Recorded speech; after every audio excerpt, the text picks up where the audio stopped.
Mahesh Babu 50th birthday స్పెషల్గా SSME 29 నుంచి అదిరిపోయే అప్డేట్ ఇచ్చాడు మన జక్కన్న. గాయపడి రక్తం కారుతున్నట్లు కనిపిస్తున్న మహేష్ బాబు ఫోటోని షేర్ చేసిన జక్కన్న చిన్న హ్యాష్ ట్యాగ్తో మొత్తం క్యారెక్టర్ని అండ్ మూవీ ప్లాట్ని కూడా దాదాపు ఎక్స్ప్లెయిన్ చేసేశాడు. ఇక ఈ అప్డేట్ చూసిన మహేష్ ఫ్యాన్స్ మాత్రం పూనకాలు వచ్చినట్లు రెచ్చిపోతున్నారు. ఈ సినిమాతో మా మహేష్ అన్న పాన్ వరల్డ్ స్టార్ అయిపోవడం పక్కా అంటూ సోషల్ మీడియాని ఒక ఊపు ఊపేస్తున్నారు. మరి ఆ అప్డేట్ ఏంటి? జక్కన్న ట్యాగ్ చేసిన ఆ హ్యాష్ ట్యాగ్లో నిజంగానే అంత మీనింగ్ ఉందా? పదండి ఈ వీడియోలో చూద్దాం.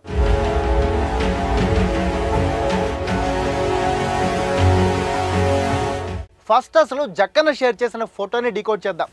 ఇందులో మహేష్ ఫోటో కనిపించకుండా కేవలం చెస్ట్ మాత్రమే కనిపిస్తుంది. అండ్ ఈ చెస్ట్ చూస్తే ఖచ్చితంగా ఇప్పటి వరకు మనం చూసిన మహేష్ కంటే ఈ మూవీలో Mahesh more muscular and more స్ట్రాంగ్గా కనిపిస్తాడని మాత్రం అర్థమవుతుంది.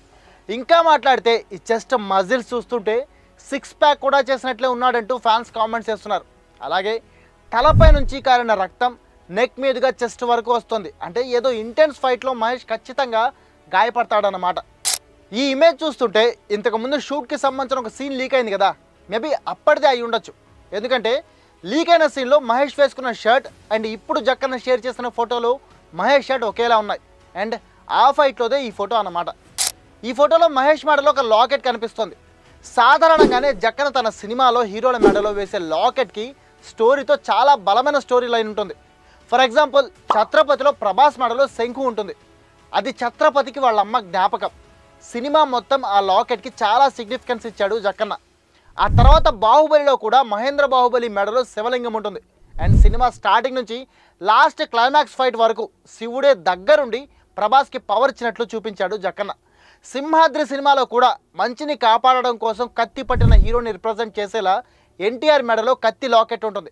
సేమ్ అలాగే ఇప్పుడు జక్కన్న రిలీజ్ చేసిన ఫోటోలో కూడా మహేష్ మెడలో ఉండే లాకెట్ శివుడికి సంబంధించిన రుద్రాక్ష, నంది, శివుడి త్రిశూలంతో పాటు వాటన్నింటికంటే పైన శివుడి నామాలు ఉంటాయి.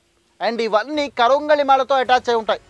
దీన్ని బట్టి చూస్తే ఈ సినిమాలో శివుడికి చాలా ఇంపార్టెన్స్ ఉండడంతో పాటు హీరోకి శివుడితో స్ట్రాంగ్ లింక్ ఉంటుందని క్లియర్గా అర్థం చేసుకోవచ్చు. అంటే ఈ సినిమాలో మహేష్ శివుడి పరమ భక్తుడైనా అయి ఉండాలి, లేదంటే సినిమా కథే శివుడి చుట్టూ తిరిగేదై ఉండాలి. ఈ మధ్యనే హైదరాబాద్లో జక్కన్న అండ్ టీం ఏకంగా భారీ లెవెల్లో కాశీనగరం లాంటి సెట్ వేసి అక్కడ షూటింగ్ చేస్తున్నారని వార్తలు వస్తున్నాయి.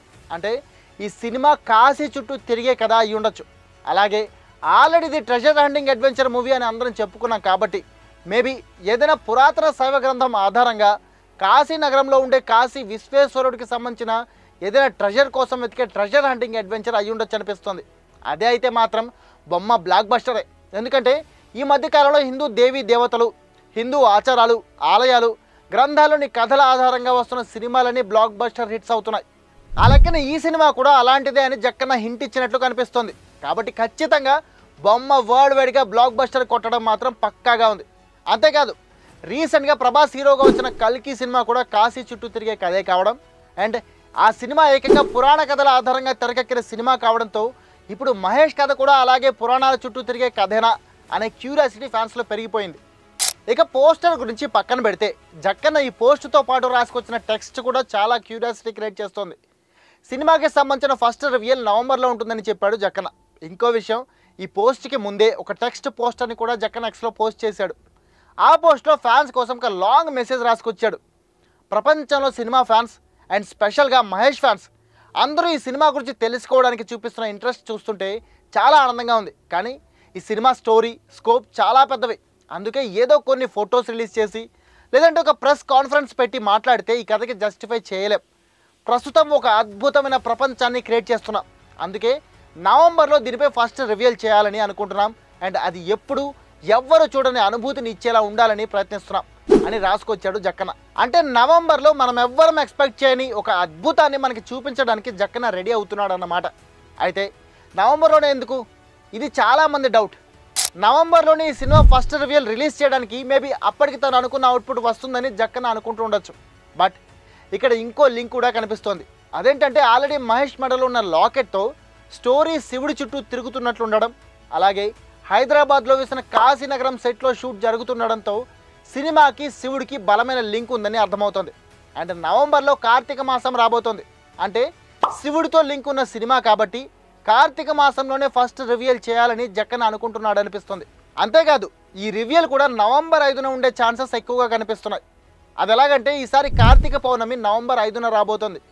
ఆ రోజు హిందువులంతా శివుడిని చాలా భక్తితో కొలుస్తారు. సో అదే రోజు ఈ సినిమా ఫస్ట్ రివ్యూలు రిలీజ్ చేస్తే ఈ సినిమాకి శివుడికి ఉన్న లింక్కి ఇంకా ఎస్టాబ్లిష్ చేసినట్లు అవుతుంది.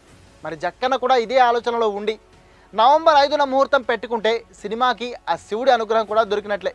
ఫైనల్గా రాజమౌళి తన పోస్ట్లో ట్యాగ్ చేసిన గ్లోబల్ ట్రావటర్ హ్యాష్ ట్యాగ్కి కూడా ఇక్కడ చాలా ఇంపార్టెన్స్ ఉంది. గ్లోబల్ ట్రావటర్ అంటే ప్రపంచం మొత్తం ట్రావెల్ చేసేవాడు అని అర్థం. మరి ఇంత పవర్ఫుల్ హ్యాష్ ట్యాగ్ని జక్కన్న ఊరికనే ట్యాగ్ చేయడు కదా. ఇది ఖచ్చితంగా మహేష్ క్యారెక్టర్ని రిప్రజెంట్ చేసేదే అయి ఉండాలి.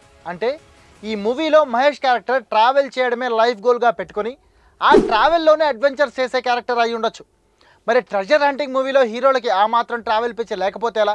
అంతేకాకుండా ప్రియాంక చోప్రా, పృథ్వీరాజ్ సుకుమారన్, మాధవన్, జాన్ అబ్రహం లాంటి డైవర్సిఫైడ్ స్టార్ కాస్ట్ ఉన్నప్పుడు వాళ్ళందరినీ కలుపుకుంటూ హీరో క్యారెక్టర్ ముందుకెళ్లాలన్నా, జక్కన్న సృష్టించబోతున్న మ్యాజికల్ వరల్డ్లో సర్వైవ్ అవుతూ టార్గెట్ రీచ్ కావాలన్నా హీరో క్యారెక్టర్కి ఆ మాత్రం ట్రావెల్, అడ్వెంచర్ లాంటి పిచ్చి డెఫినెట్గా ఉండాలి. అప్పుడే మిగిలిన క్యారెక్టర్ల సిగ్నిఫికెన్స్ ఏమాత్రం తగ్గకుండా వాళ్ళని హీరో క్యారెక్టర్తో లింక్ చేయడం కూడా ఈజీ అవుతుంది. అందుకే హీరోని గ్లోబల్ ట్రావటర్ అని జక్కన్న మెన్షన్ చేశాడు. మరి మీరేమంటారు? నిజంగానే ఈ స్టోరీ శివుడి చుట్టూ తిరిగే ఛాన్స్ ఉందంటారా? అలాగే ఇప్పుడు మహేష్ బర్త్డే సందర్భంగా రిలీజ్ అయిన ఈ పోస్టర్పై మీ కామెంట్ ఏంటి? అండ్ మూవీలో మహేష్ క్యారెక్టర్ ఎలా ఉంటుందని మీరు అనుకుంటున్నారు? ఫైనల్గా ఈ సినిమా కోసం మీరెంత ఆతృతగా వెయిట్ చేస్తున్నారో కూడా కామెంట్ చేసి చెప్పండి.